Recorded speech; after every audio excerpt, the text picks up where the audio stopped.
एक चिड़िया ने बताया कि यह 3 बातें जीवन में याद रखने पर कभी औलाद पर संकट नहीं आता, धन की हानि नहीं होती और अपनों से कभी धोखा नहीं मिल सकता। तो दोस्तों, इस कहानी को ध्यान से सुने और समझे। तो चलिए कथा शुरू करते हैं। लेकिन आगे बढ़ने से पहले आपको बता दें कि गरुड़ पुराण में कहा गया है कि कथा हो या सीख अगर बीच में छोड़ दिया जाता है तो वह पाप की श्रेणी में आता है। तो आपसे निवेदन है कि वीडियो को अंत तक पूरा देखें और अगर आप एक सनातनी हैं तो वीडियो को लाइक करके चैनल को सब्सक्राइब जरूर कर लें। तो चलिए एक नई और मौलिक कथा शुरू करते हैं।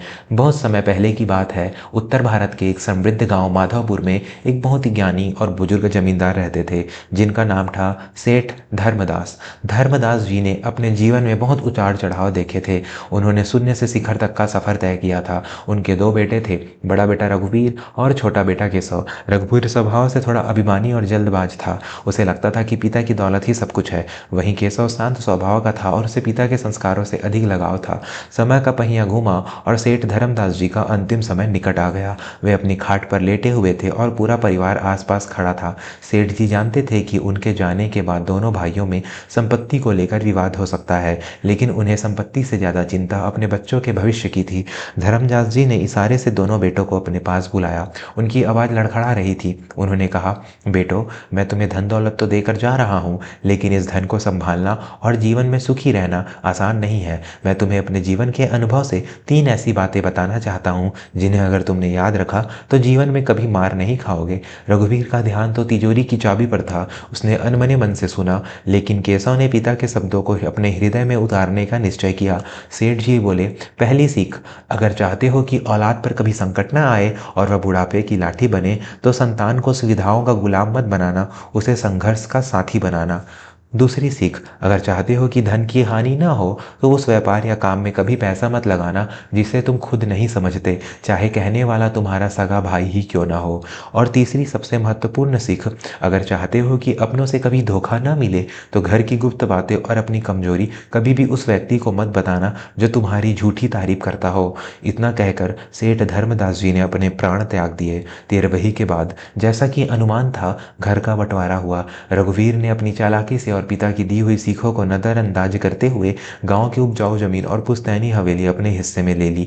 केशव को गांव के बाहरी हिस्से की बंजर जमीन और पुराना गोदाम मिला। रघुवीर मन ही मन हंसा। पिताजी की बातें तो बस कहने की थी, असली शक्ति तो इस दौलत में है। केशव ने पिता की सीख को ही अपनी संपत्ति मान लिया। उसने उस बंजर जमीन पर कड़ी मेहनत शुरू की। अब देखिए समय कैसे रंग बदलता है। दोस्तों, कहानी में आगे एक बहुत बड़ा मोड़ आने वाला है जो आपकी आंखें खोल देगा। अगर आप अभी तक हमारे साथ जुड़े हैं तो प्रभु श्री राम का नाम लेकर चैनल को भी सब्सक्राइब कर लें, ताकि ऐसी ज्ञानवर्धक कहानियां आप तक पहुंचती रहे। समय बीतता गया। रघुवीर के पास धन की कोई कमी नहीं थी। उसे पिता की पहली सीख याद नहीं रही। उसने अपने इकलौते बेटे विक्रम को लाड़ प्यार में इतना बिगाड़ दिया कि विक्रम ने कभी पानी का गिलास भी खुद उठाकर नहीं पिया। विक्रम जब भी किसी खिलौने की मांग करता, रघुवीर उसे 2 लाकर देता। नतीजा यह हुआ कि विक्रम जिद्दी, आराम तलबी और बदतमीज हो गया। उसे लगता था कि पिता का पैसा कभी खत्म नहीं होगा। दूसरी तरफ केशव था। उसके पास धन कम था, लेकिन उसने पिता की पहली सीख को गांठ बांध रखा था। उसका बेटा सुमित जब स्कूल से आता तो केशव उसे अपने साथ खेतों में काम करना सिखाता। सुमित ने बचपन से ही पसीने की कमाई का महत्व समझा। केशव ने उसे सुविधाएं कम दी, लेकिन संस्कार कूट कूट कर भरे। अब बारी आई पिता की दूसरी सीख की। रघुवीर के पास पैसा बहुत था तो उसके पास चापलूसों की भीड़ जमा हो गई। एक दिन रघुवीर के साले साहब पत्नी के भाई आए और बोले, जीजा जी, शहर में एक नई कंपनी आई है जो पैसे को 1 साल में दुगुना कर देती है। मैंने भी लगाया है, आप भी लगा दीजिए, बैठे बैठाए रईस हो जाएंगे। रघुवीर को व्यापार की कोई समझ नहीं थी। उसे बस जल्दी पैसे कमाना था। उसे पिता की बात याद नहीं आई, जिस काम को ना समझो उसमें पैसा मत लगाओ।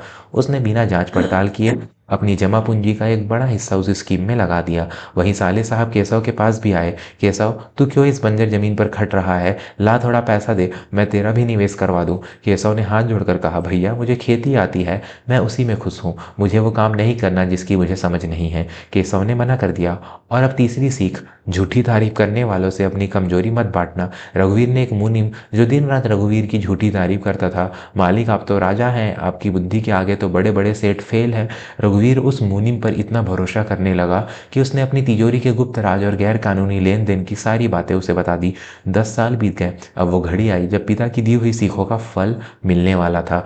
शहर वाली वो चीट फंड कंपनी भाग गई। रघुवीर का लाखों रुपया डूब गया। जिस साले साहब पर उसने भरोसा किया था वो भी मुंह छिपाकर बैठ गए। रघुवीर को बहुत बड़ा झटका लगा, लेकिन संकट अभी खत्म नहीं हुआ था। रघुवीर ने सोचा कि बुढ़ापे में बेटा सहारा बनेगा, लेकिन विक्रम जिसे कभी संघर्ष सिखाया ही नहीं गया था वह अब शराब और जुए की लत में पड़ चुका था। जब रघुवीर ने पैसे देने से मना किया तो विक्रम ने घर में तोड़फोड़ शुरू कर दी। विक्रम चिल्लाया, बुढ़े, तूने सारी जिंदगी ऐश की है, अब मुझे क्यों रोक रहा है? मुझे पैसे चाहिए, चाहे जमीन बेच कर ला।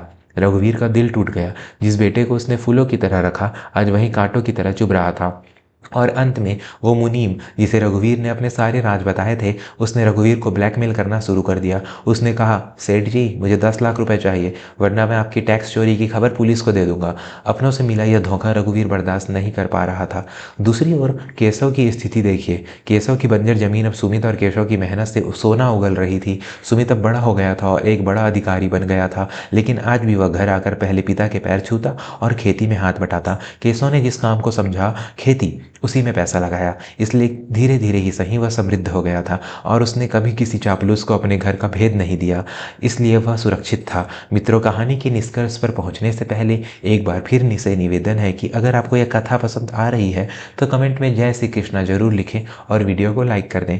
एक रात भारी बारिश हो रही थी। रघुवीर का सब कुछ लूट चुका था। उसका बेटा उसे धक्के मारकर हवेली के एक कोने में पटक गया था। मुनीम की धमकी और कर्जदारों के तकादे से परेशान होकर रघुवीर भीगता हुआ नंगे पैर अपने छोटे भाई केशव के घर पहुंचा।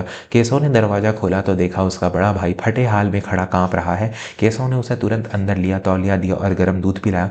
रघुवीर फूट फूट कर रोने लगा।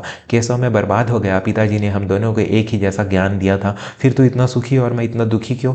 केशव ने बड़े प्रेम से भाई के कंधे पर हाथ रखा और बोला, भैया, पिताजी ने जाते जाते जो 3 मंत्र दिए थे यह सब उसी का खेल है। केशव ने समझाया, आपने विक्रम को सुविधाएं दी, मैंने सुमित को संस्कार दिए, इसीलिए आज आपकी औलाद आपके संकट का कारण बनी और मेरी औलाद मेरा सहारा। आपने लालच में आकर उस व्यापार में पैसा लगाया जिसे आप नहीं जानते थे। मैंने अपनी मेहनत और अपनी समझ पर भरोसा किया, इसलिए आपको धन की हानि हुई। और भैया, आपने अपनी कमजोरी और राज उस मुनीम को बताए जो आपकी झूठी तारीफ करता था। मैंने अपनी गुप्त बातें केवल अपने तक रखी, इसलिए आपको धोखा मिला और मैं सुरक्षित रहा। रघुवीर को अपनी गलती का एहसास हुआ। उसे समझ आ गया कि जीवन केवल पैसे से नहीं बल्कि सही फैसलों से और संस्कारों से चलता है। केशव ने अपने बड़े भाई को सहारा दिया और कहा, भैया, यह घर आपका भी है, जब तक जीवित हूँ आपको कोई कष्ट नहीं होने दूंगा। रघुवीर ने उस दिन कसम खाई कि अब वह अपना बचा हुआ जीवन प्रभु की भक्ति और सही राह पर चलकर बिताएगा। कहानी की सीख और निष्कर्ष। तो दोस्तों, इस कहानी से हमें यह सीखने को मिलता है कि हमारे बुजुर्गों का अनुभव किसी भी डिग्री या दौलत से बड़ा होता है। पहला, संतान को लाड प्यार दें लेकिन उसे निकम्मा ना बनाएं, उसे जीवन के संघर्षों से रूबरू कराएं, तभी वह एक मजबूत इंसान बनेगा। दूसरा, अपनी गाढ़ी कमाई को कभी भी किसी के कहने मात्र से ऐसी जगह न फंसाएं जिसकी आपको जानकारी ना हो। लालच हमेशा विनाश का कारण बनता है। तीसरा और सबसे अहम, अपने घर के भेद और अपनी कमजोरियां हर किसी के सामने न खोलें, खासकर उनके सामने जो आपके मुंह पर मीठे बनते हैं। अक्सर मीठा बोलने वाले ही पीठ में खंजर घोंपते हैं। आज के कलयुग में यह 3 बातें एक कवच की तरह आपकी रक्षा करेंगी। अगर आपको यह कहानी दिल को छू गई हो तो इसे अपने परिवार और दोस्तों के साथ शेयर जरूर करें ताकि वे भी इन गलतियों से बच सके। जाने से पहले वीडियो को लाइक करना और चैनल को सब्सक्राइब करना ना भूलें। मिलते हैं अगली वीडियो में एक और अद्भुत कहानी के साथ। तब तक के लिए अपना ख्याल रखें और अपने माता पिता की सेवा करें। जय हिंद, जय भारत।